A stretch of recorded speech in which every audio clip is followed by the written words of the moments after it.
You know, we all need a break from the mess in Washington. And I just got to say, it is nice to be in a room full of conservatives for a change.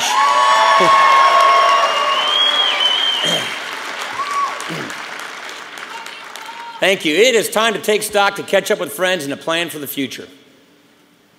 So I am grateful for the chance to speak with you, and thanks for this opportunity. You know, this has been a really big week. We got white smoke from the Vatican, and we got a budget from the Senate. Oh, the Senate, they call their budget a foundation for growth, restoring the promise of American opportunity. Wow, I feel like saluting already.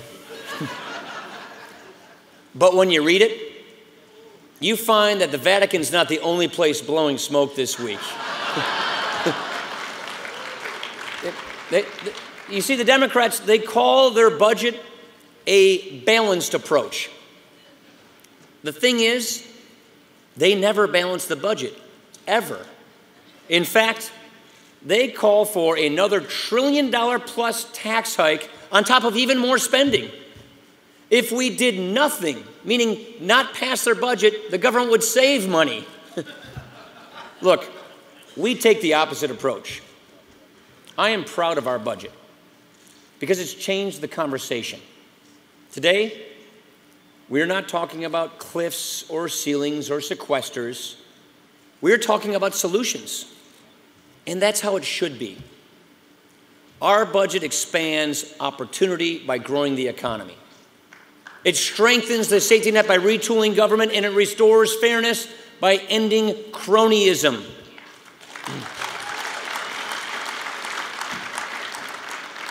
And by setting priorities and choosing wisely, we have a plan to pay off our debt. In fact, we balanced the budget in 10 years without raising taxes.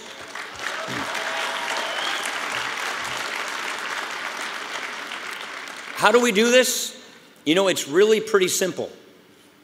We stop spending money we don't have. Go figure.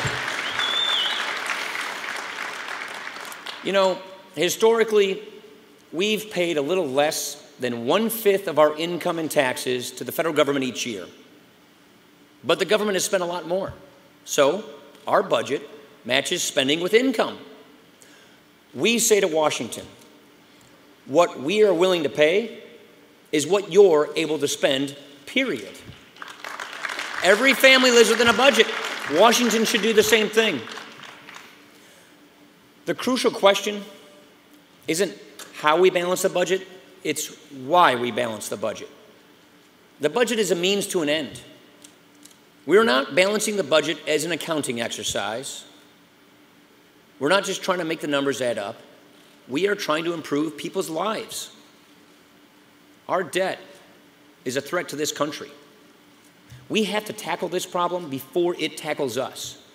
So today, I want to make the case for balance. That case, in a nutshell, is that a balanced budget will promote a healthier economy. It will create jobs, and nothing is more urgent than that.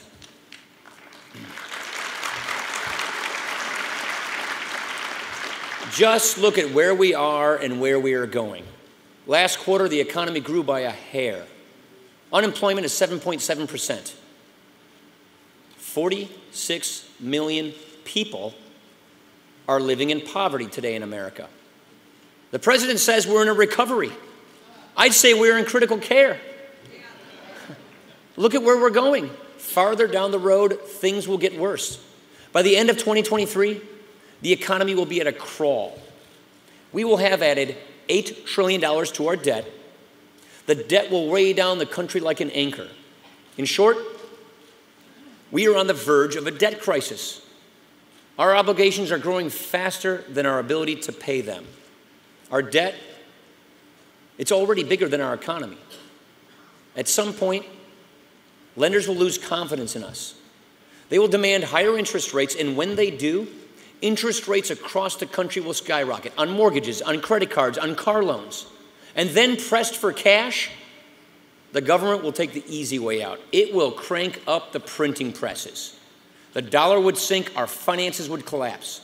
The safety net would unravel, and the most vulnerable, they would suffer the most. A debt crisis would be more than an economic event. It would be a moral failure. You see, by cheapening our currency, government would cheat us of our just rewards. Even now, we are hurting American working families. By living beyond our means, the government is sending us a message. It is saying, if you plan ahead, if you make sacrifices for your kids, if you save, you're a sucker. It is brazenly stealing from our children and from young adults, and it has to stop.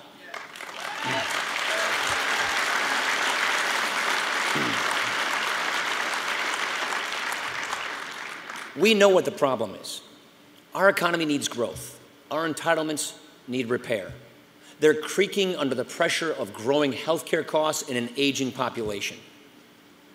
In just 10 years, spending on Medicare and Social Security will double. Spending on interest will quadruple. No amount of taxes can prop this up. Even with President Obama's tax hikes, the deficit will be nearly $1 trillion in 2023. The answer is very clear. We have to fix our entitlements. We have to grow the economy. Look, our budget takes these necessary steps, but it also confronts a broader challenge. Our debt, it's a sign of overreach. It's a sign that the federal government is doing too much. And when government does too much, it doesn't do anything well. We need to make this point more often.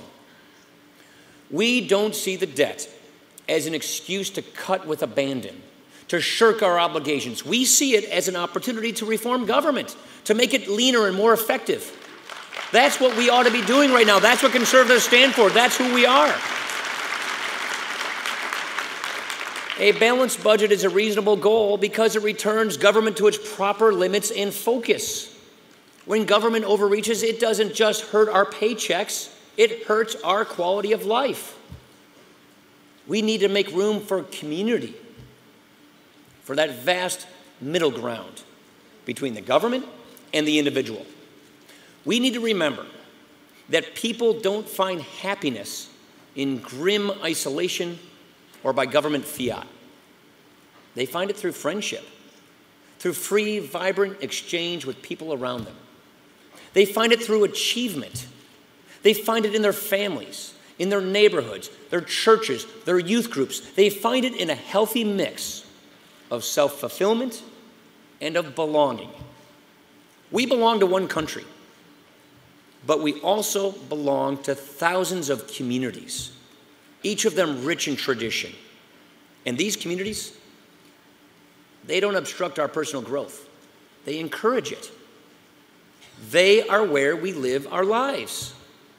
So the duty of government isn't to displace these communities, but to support them. It isn't to blunt their differences or to flatten their character or to mash them together into some dull conformity. It is to secure our individual rights and to protect that diversity. That is the duty of government.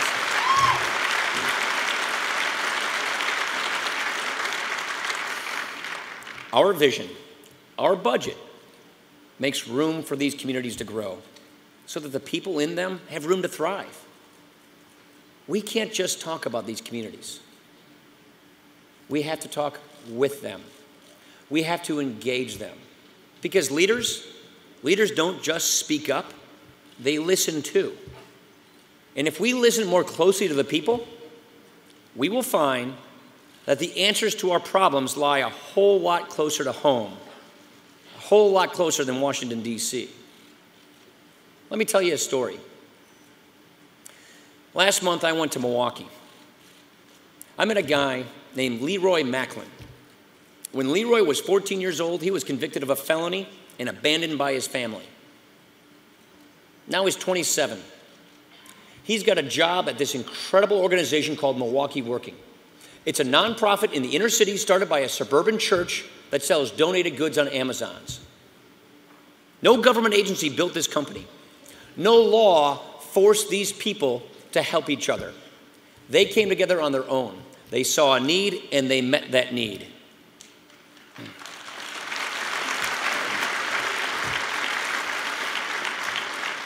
Look at the results in this one life.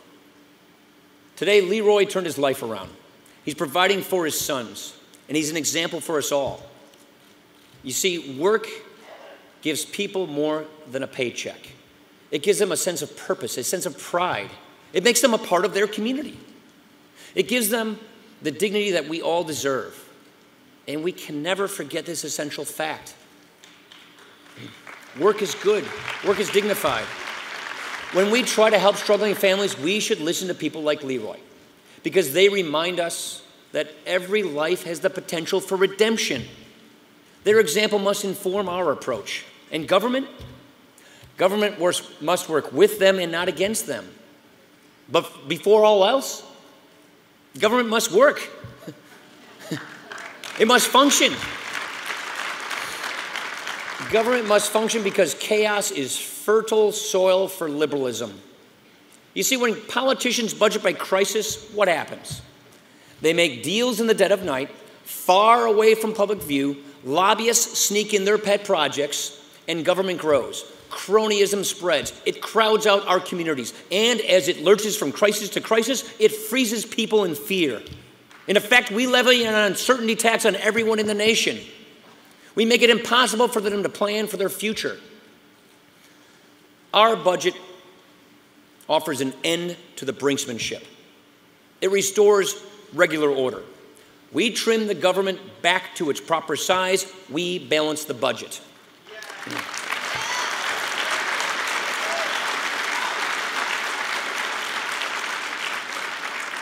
We give our communities the space that they need to thrive. And we do it all out in the open, just as our founders envisioned.